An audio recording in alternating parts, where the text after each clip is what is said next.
So today we will learn about the antifungal drugs. Yesterday we have talked about the antiviral drugs. Now the antifungal drugs need to be studied because now you know there's mucormycosis or the especially the mucormycosis or also the particularly the in case of coronavirus infection, secondarily the bacteria and the fungi are attacking. Hence, now it's the situation of the mucormycosis, which is caused by the fungus. Hence, we need to study what are all the antifungal drugs, especially the amphotericin B and many more have the very good antifungal activity. And we need to learn, especially in case of the dogs, the cats, and also the especially the also some the things, especially the antifungal drugs, are concerned.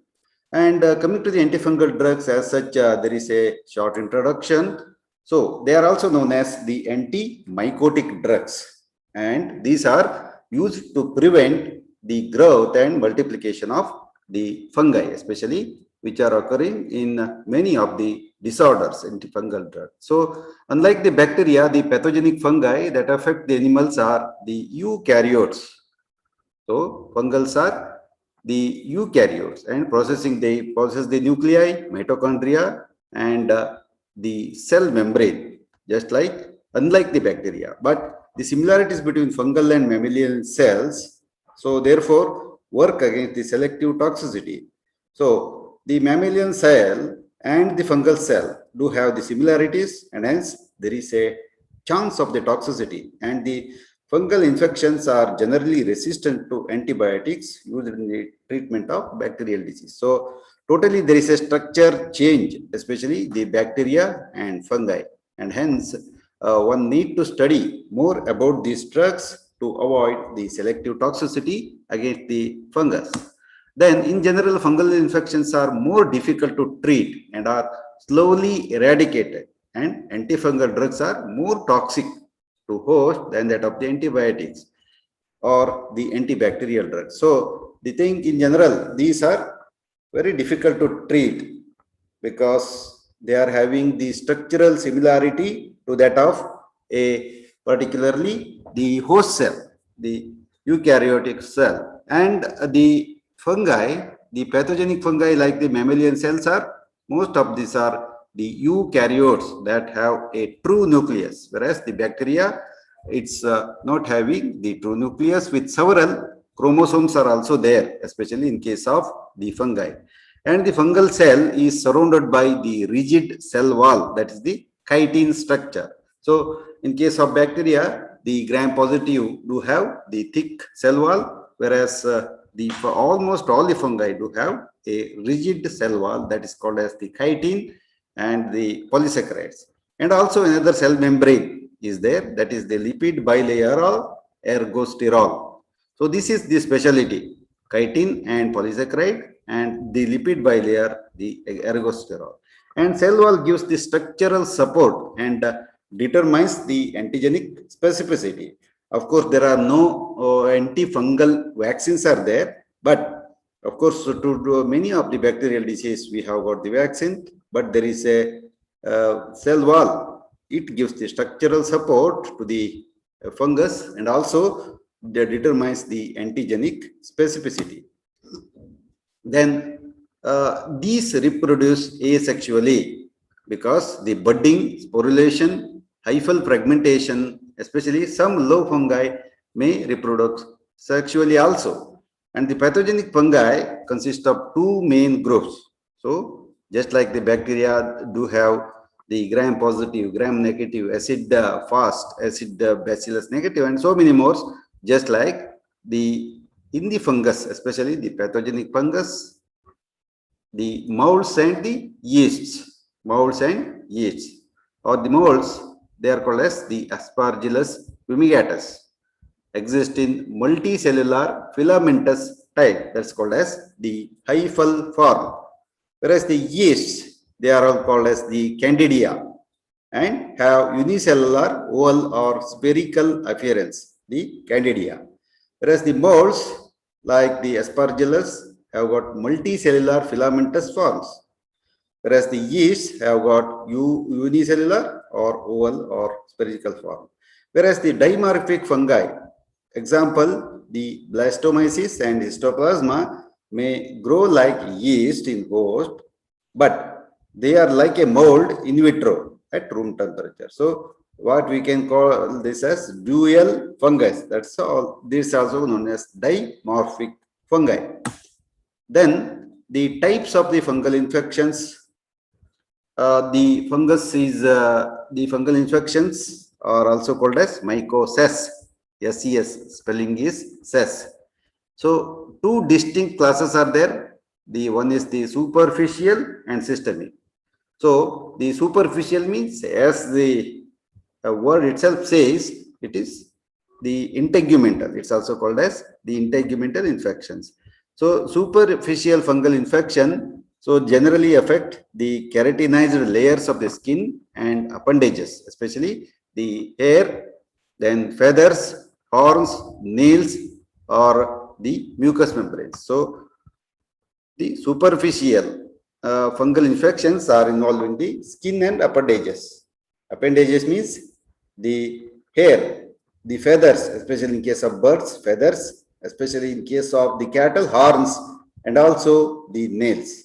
So keratinized layers of skin is involved, especially in the superficial or sometimes the mucous membrane. Buccal, GI, ruminal, and vaginal. So the oral cavity is also infected by the fungi, and also the gastrointestinal tract, the rumen wall, the vagina. So these are all infected by the superficial fungal infections.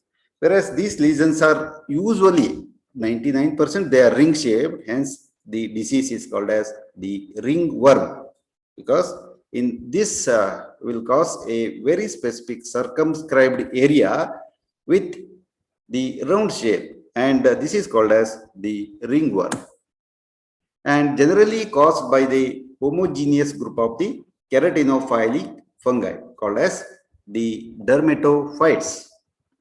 That's why the infection is called as the dermatophytosis. Phytosis.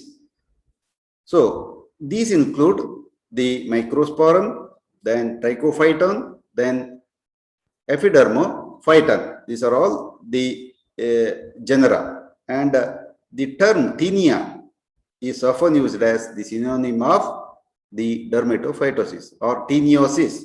Example, tinea capitalis means the skull or the scalps.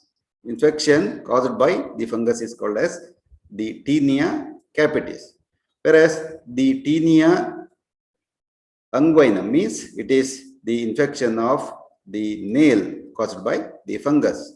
So these are all the different terminologies we need to be told in the initial stages of the introduction class, especially some of the non-dermatophytic fungi causing the occasional or secondary skin infections.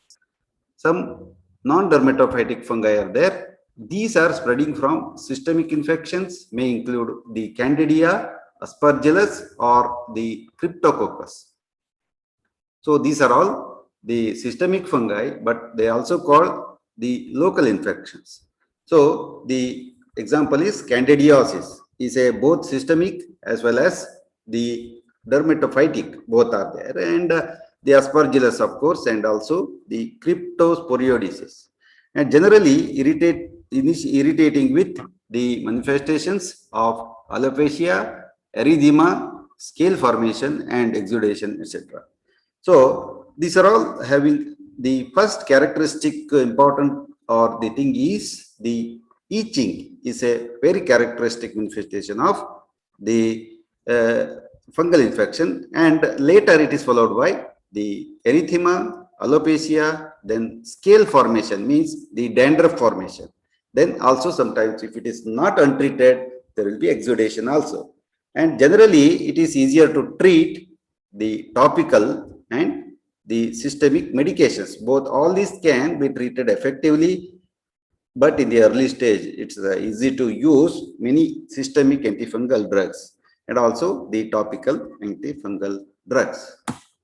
Then the systemic fungal infections. This is about the local fungal infections, whereas the systemic fungal infections, especially the mucormycosis, is one of the systemic fungal infection.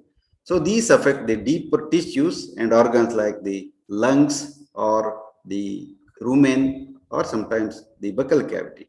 And depending upon the causative agent, it is called as the histoplasmosis, means tissue which is affecting the tissues, and coccidioidomycosis, and then the blastomycosis, then also the paracoccidioidomycosis, then candidiasis, cryptococcosis, then aspergillosis, etc. These are all the causative agent. See, aspergillus, then depending upon the type of the species, histoplasma, histoplasmosis, coccidioidomycosis, coccidia, then the aspergillus, aspergillus. So the disease will be nomenclature as per the causative microorganisms, especially the fungi.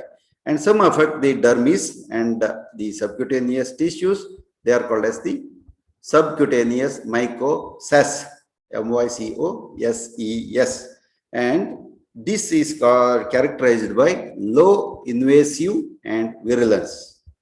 But whereas sometimes the serious and life-threatening are generally to treat, especially the mucormycosis, which is happening in these particularly, the secondarily they are invading the lungs, especially in case of corona viral infections, because I'm taking the example because now it's a very burning problem and it is being treated with amphotericin B and many more systemic antifungal drugs.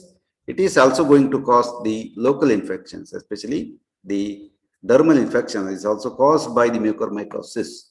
And it is becoming very, very dangerous and life-threatening also. But some of these are having low invasiveness and also the virulence. So under normal conditions, most healthy animals, if we come to the animals, and especially in case of human beings, now it is the era of the Dobby itch, because if you do not wash the cloth, especially the inner garments, then do not dry them properly, then this itch type of the Dobby's itch is a very common phenomenon during this rainy season because of the moisture.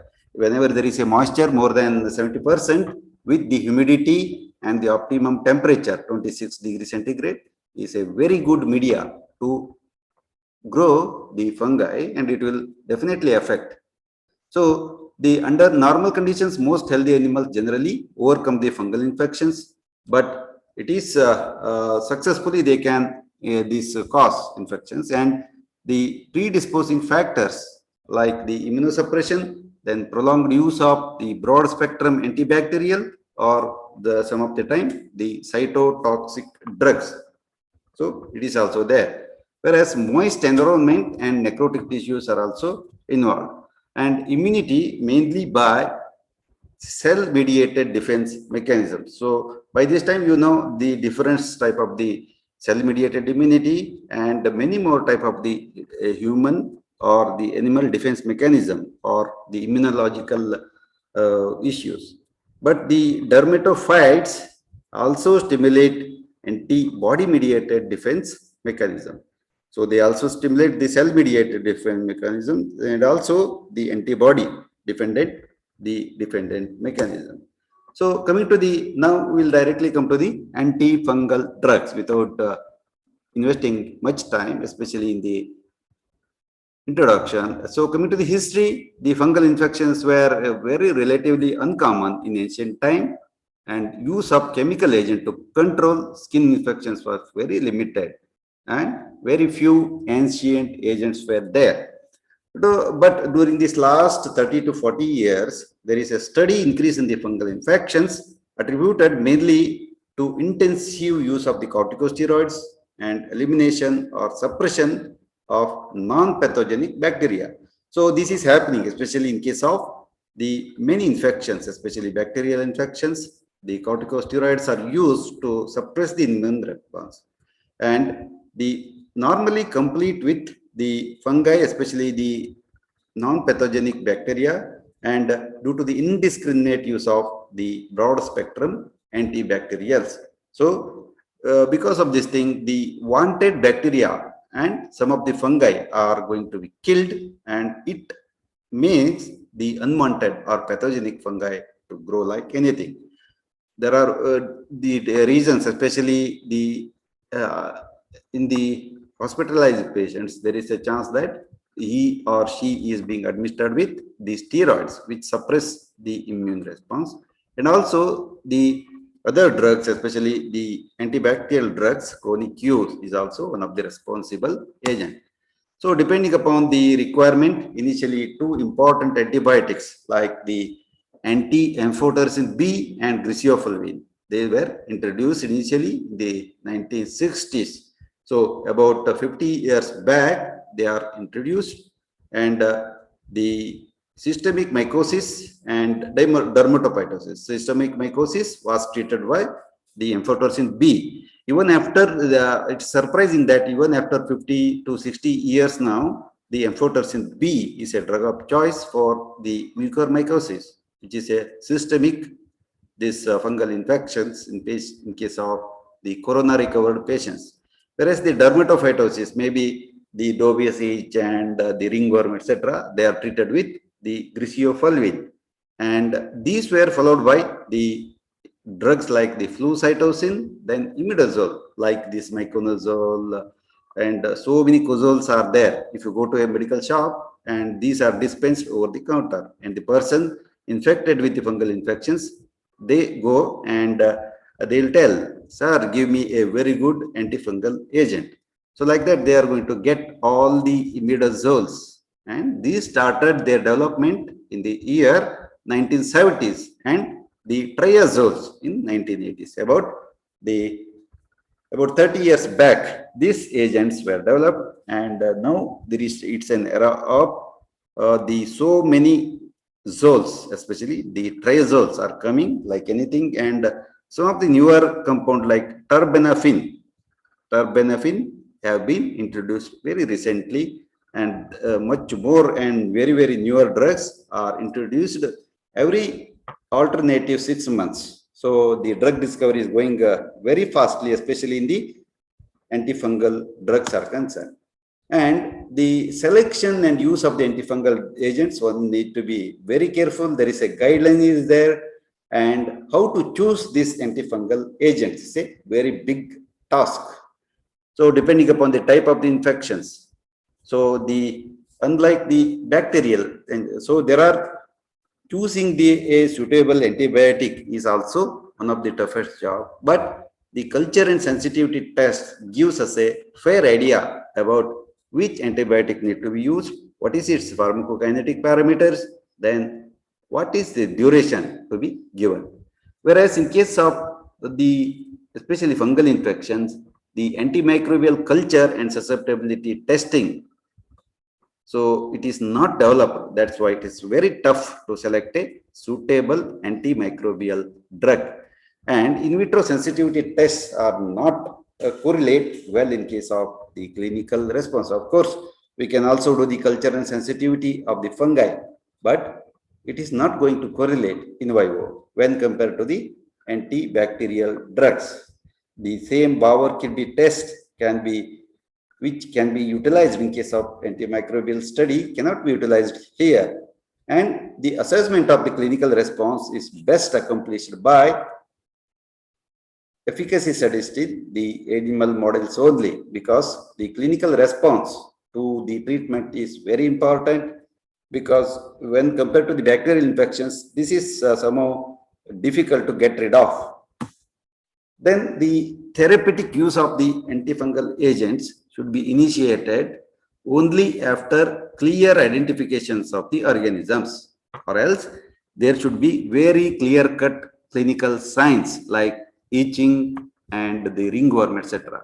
Because some infections are of mixed type. Many times they will be bacterial infections and fungal infections. So in case of human beings and dogs, the cutaneous infections or dermatitis, usually it is caused by many of the etiological agent, and sometimes it will be a mixed infections like bacterial and fungal infections. So here we need to be very careful in selecting a suitable antibacterial agent along with the antifungal agent. And some of the predisposing factors need to be removed. Example, if it's a feed, and that is essential for the successful antifungal therapy.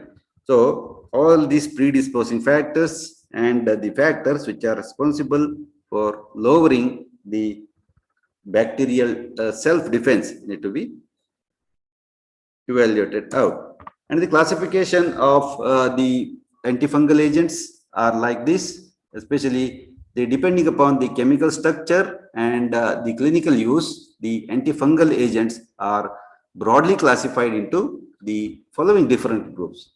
Number one, the antifungal antibiotics. Once again, they are sub-classified into two agents. Number one, polyenes. Then number two is heterocyclic benzofurans. So polyenes, one of the oldest antifungal agents, that's the amphotericin B, then nystatin, then natamycin, or it's also called as pimaricin, then hyamycin. These are the polyene antifungal antibiotic drugs. Whereas the heterocyclic benzofurans, the classical example is the cresofulvin. Whereas the antimetabolites, example, once again, it's the flucytosine. The azoles are nowadays emerging like anything, like the imidazoles and triazoles are the two classifications. So imidazoles, then all these ketoconazole, miconazole, acetaconazole, then clotrimazole, etc., are being used. And the triazoles, example, the fluconazole, itraconazole, then voriconazole, then fluconazole, etc. All these are the model type of the antifungal drugs. And this class of the drug is being very fastly developing because many more agents apart from these are also there in the market. Then the fourth classification is allyl amine like terbinafine and naphthepine. So the allyl amine, see the iodides, like these are also one of the oldest class, the sodium iodide and potassium iodide. Whereas there is a very big list of the miscellaneous agents like the organic acid, the benzoic acid and salicylic acid. They are used in the Whitfield's ointment. Whereas the fatty acids and salts like the propionates and undecyclinate. The dyes, example, is the Jensen violet, the phenols and phenolic ethers, example, the phenolthymol and the haloprogen are the phenols, whereas the hydroxyquinolones are the cleoquinol, or it's also called as the idochlorhydroxyquine, and thiocarbamates are tolnaftate, and sulfur preparations like the sulfur and the monosulfuram. Then other these copper preparations, copper sulfate is a commonly used antifungal agent. In case of the crops, copper sulfate in the Bordeaux mixture is a well-established antifungal agent. And other antifungal agents like the cyclopyroxolamine, it's coming as the topical ointment, and many more are there, of course, unclassified drugs. And coming to the first one, that is the polyene antibiotics. Here already we have given the example of the amphotericin B, the nystatin, then natamycin and hyamycin. So the amphotericin B is the one of the oldest class or the prototype drug of this group and contain very large molecules with macrolide containing lactone ring or macrolide lactone ring. And this is most of the time amphotericin B is naturally derived from varieties of the stains of the actinomyces. Then these in general are the poorly soluble in water. Then of course common organic solvents, they are soluble. Then but they are soluble in highly polar solvents like the dimethyl formamide and dimethyl sulfoxide. So these are one of the very good agents, especially the dimethyl formamide and the sulfoxide. So although a large number of polyene antifungal antibiotics are available, only a few are used in the veterinary practice. So in case of veterinary practice, of course, the most of the antifungal drugs are they are having very high cost. A small antifungal agent containing the itraconazole or the modern antifungal agents do cost about 50 to 60 rupees. But in case of larger animal, it's very difficult to afford. And in case of the smaller animals, they get leak all those parts. So the large number of polyene antifungal antibiotics are available. Only a few are used in the veterinary medicine. But the amphotericin B and the or it's also known as AMB, amphoteric polyene antibiotics, they are derived from the Streptomyces nodosus. Streptomyces nodosus. So this derived along with the amphotericin A, but this is not used clinically in the year.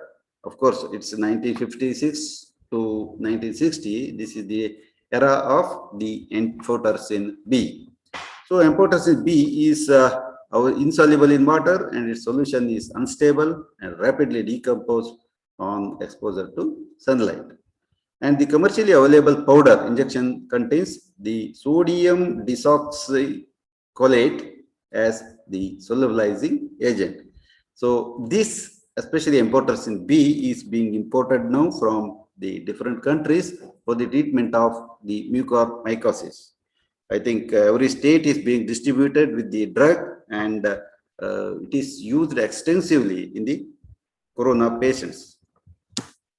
Then the structure of amphotericin is like this, and you can know the structure is having so many hydroxyl groups, and also the NH2 group and OH group with this type of the structure.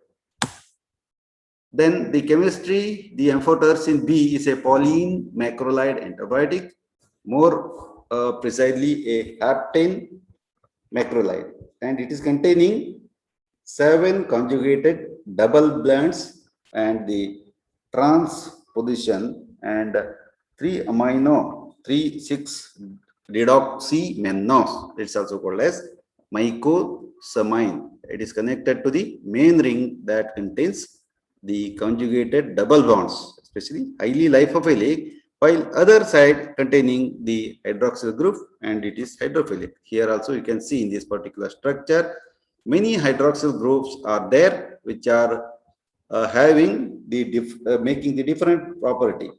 So they are all making this as the hydrophilic, and this structure provides the amphoteric nature, means it is so named. It is acting both as especially the amphoteric, means biphasial.